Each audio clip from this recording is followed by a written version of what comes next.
Good afternoon, everybody. Kevin Broughton coming at you from Success Unlimited. Thank you so much for joining our podcast today. For those of you who hopefully are familiar with our social media platform, we try to bring tools and tips and strategies every day to loan officers, regardless of what company they work at, so that they can have a better life, a more freedom-filled life, and realize the fruits of their labor. And we're really lucky today. One of our segments within the social media platform is called Front Page Success. And this gentleman who's joining us today is not only a dear friend of mine, but he's also a true front page success himself. And he's done something different in the mortgage industry. I'm excited to share his story with you. And so without any further ado, joining us from Fort Lauderdale, Florida, via the Detroit metro area is my friend Don Moll. Don, how are you? Great, Kevin. I'm excited to, when I got that email last week that you asked me to be honest, are you sure you want me on your? Well, I was sure I wanted you because I've always been intrigued by what you've done over the last year, and it's been impressive, and I really got something out of it myself, and so I thought others would enjoy it as well. But so if you don't mind sharing, obviously you grew up here in my neck of the woods, but you got down to Florida some years ago. How long have you been down there? I went to the University of Florida, so 34 years.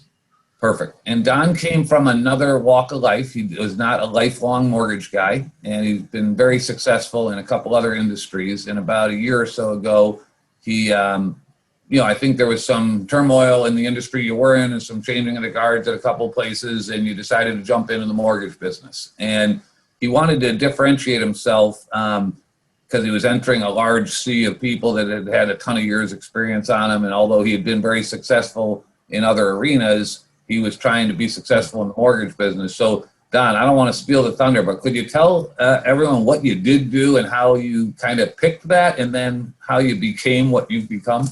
Sure. So, coming into it, I look back at my experience, and any successful, and maybe really kind of a standout successful individual always had some sort of a niche that they had. And I can count, countless examples. However, so when walking into the loan officer industry, I looked at, we work with realtors, and I get that, and it's a dogfight. I recognize that if I walked into a Keller Williams office by noon, I'd probably be the third or fourth loan officer that was there that day, and that's fine. I've no qualms getting a dogfight. But I happen to look at a group of professionals that had clients who were in transition. That was going to result in either someone trying to maintain the marital home or moving out and buying a new one. And those were divorce attorneys. But I didn't know how to work with a divorce attorney, and I've never started a business relationship with my hand out. So through some research, there's a handful of designations that you can get in divorce mortgage planning.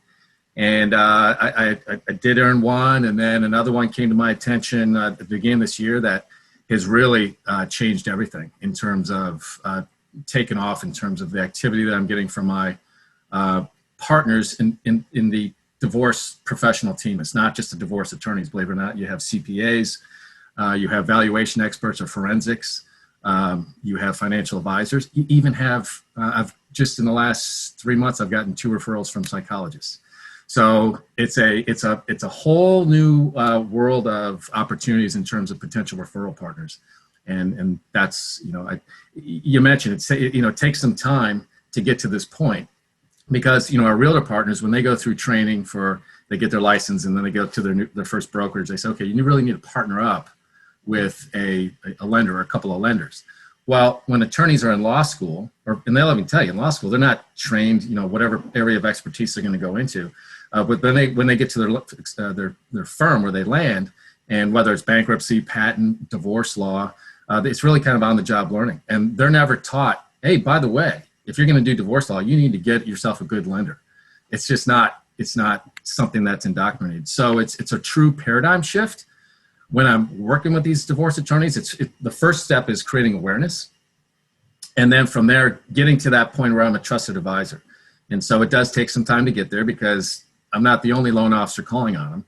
Right. But when they recognize that, hey, listen, Don has actually really dove deep into this and he has these designations, but more importantly, he understands things that because divorce mortgage underwriting is completely different than traditional underwriting. And the underwriting guidelines that we work with within the divorce guidelines, vastly different, and can have huge negative impacts financially, legally, emotionally for the divorcing homeowner. So when they realize, hey, listen, Don's not just here, yeah, he's got to make a living, but he's just not here for the transaction. He's trying to help us create a more successful divorce for our clients.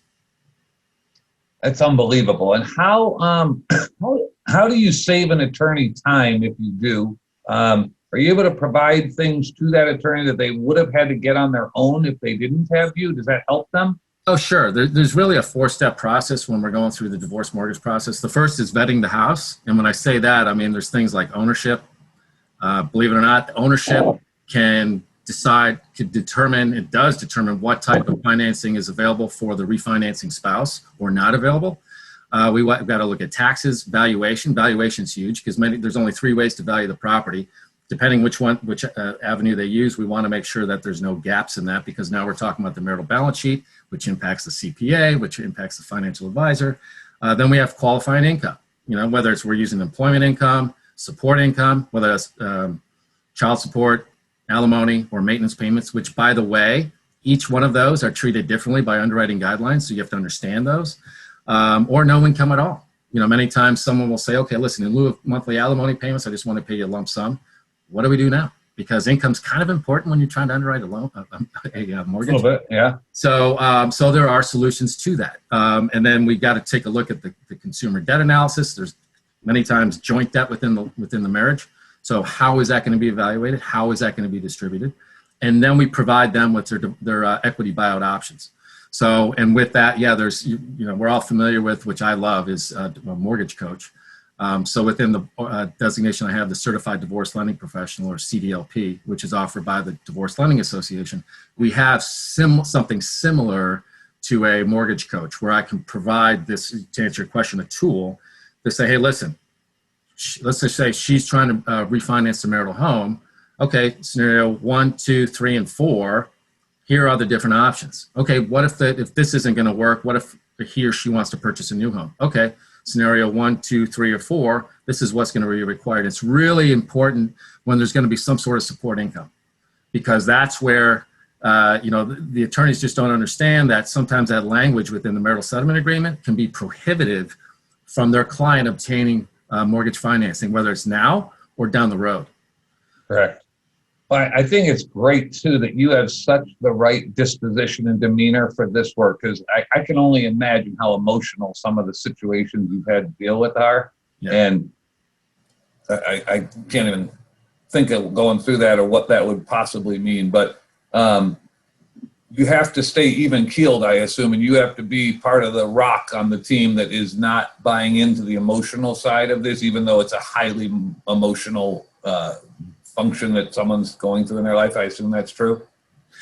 It is. And, I have run into that a couple of times. However, and my value is early in on the process. There's times where because once that marital settlement agreement's been signed, the property settlement part is permanent.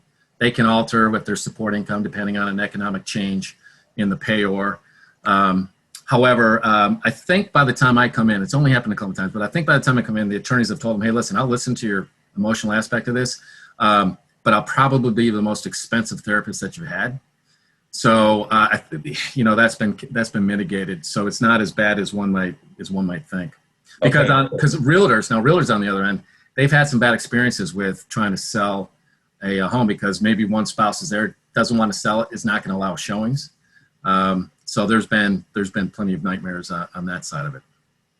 So obviously, just from hearing you in the last 10 minutes, your knowledge of this is off the charts. And obviously you understand fully the different options available, the different underwriting guidelines, the way income is viewed, the way that assets are viewed. And obviously that is so important to be proficient at what you are. How do you get to the attorneys, and has it been well received when you make the garden variety call to an attorney to try to explain how you can be an asset to them, or do they shut you down? Or tell me a little bit about that if you don't mind. Sure. Well, just like any other referral partner that you're looking for, there's going to be those that you want to work with, and there's going to be those that you don't want to work with.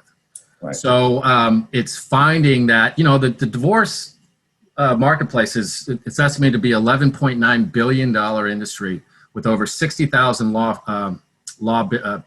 offices. That's not attorneys. That's law. So that's a firm. So just think about how many attorneys within that firm. You know, I was meeting with a attorney the other day that, I mean, it's a lot of networking, Kevin. You know, they get solicited, they get the emails. Some of the guys don't even, and gals, they don't even want to look at their inbox because they know when they come in, it's going to be all these solicitations. Everyone's looking for that transaction. Right. So it's more of a one-on-one. Hey, listen, when I do meet with an attorney, okay, if you see value in this, which by the way, it's very encouraging when you can sit with somebody as highly educated as an attorney. And this is coming from the guy that when I was in college, I was part of the class that made the top half possible. That I can sit and tell an attorney and I hear the feedback, wow, you taught me something today that I didn't know. So then I know that, okay, I've provided some value. And then I say, listen, if you saw value in this, which of your colleagues do you think would be open to taking a 30-minute meeting like this so that they may see the value and how I can help them and their team in the divorce process? So it's been like that. And then it's just taken, you know, they're big on the organization. So I'm now a member of the Florida Bar, believe it or not, as an affiliate member. Because of that, I go to the meetings. I'm now on a leadership committee called the Non-Attorney Professional Outreach, or NAPO committee. I've now been asked to write an article for the Florida Bar that's going to go in December. Thursday, I'm doing a 1 hour, attorneys have, you know, we all have CE. Well, there's a CLE, Continuing Legal Ed. I'm doing a 1 hour CLE to the family law section of the Florida Bar. Good for you. Yeah. So, but it's taken a while to get to that point, to this point, I should say. So next year, I've been asked to speak to what's called the AAML, American Academy of Matrimonial Lawyers. That's going to be next spring, as well as what's called the Florida Academy Collaborative Professionals, which is another subset of family law. But they want to make sure that and I'll tell you, you got to feel you out. You know, we want to make sure that you're here for the right reasons. So we spoke this morning about the power of building a strategic brand, and that's really what you're doing. You've branded yourself as a divorce mortgage specialist. You've backed it up with every certification that you can get, and now you're getting third-party referrals from people that want to work with you and want to refer you to other attorneys that have a need like they had that you filled. And now you're getting speaking opportunities and writing opportunities and presentation opportunities all through you building the brand of you. And I think it's really special to hear what you've accomplished thus far. And I know that it took a little longer than you had hoped, but the good news is you've planted all the right seeds, and you have for a while. And it's so fun to see this start coming to fruition, where it's starting to, show results that are going to be great for you economically. And this is exciting. I really love the fact that two things that I've picked up on, two takeaways from today. If you're watching this, you may not know Don as well as I do. He's one of the coolest, nicest, funniest guys you'll ever meet in your life. He's an awesome person. He takes the time to write handwritten thank you notes. He's written 3 to me in the last 7 months. I read them every time. They're not one sentence. They're always full of thoughtful things. You don't even know this, but I read the one that you sent me about the passing of my dad to my mom, and she was crying. He's just a great dude.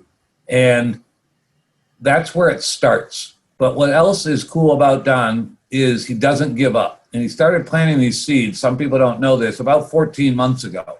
And he had a mission and a vision of what he was going to do. And he didn't have a ton of success in the first few to 6, 7 months.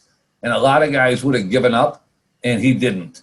And the takeaway that I get when I hear of all these success stories that he's having now, it reminds me of that Carl White digging for gold thing. You know, you might have dug 3 feet down, the diamond might be, or the gold might be 1 inch below where your pick is, and you give up because you already dug 3 feet, and you say, it's never coming, and you might be an inch away from it. You're just an inch away from what you have been working that hard for. So I'm excited as heck for your progress, most importantly for your attitude and your stick-to-itiveness and your willingness to go at it regardless of what the results are. And I just love that. And I think that's a great lesson for everyone on this call. When you're passionate and you've built a brand around yourself and it's authentic and it matters and it means something to people that are greater than what it means to your personal paycheck is when true success really starts to happen.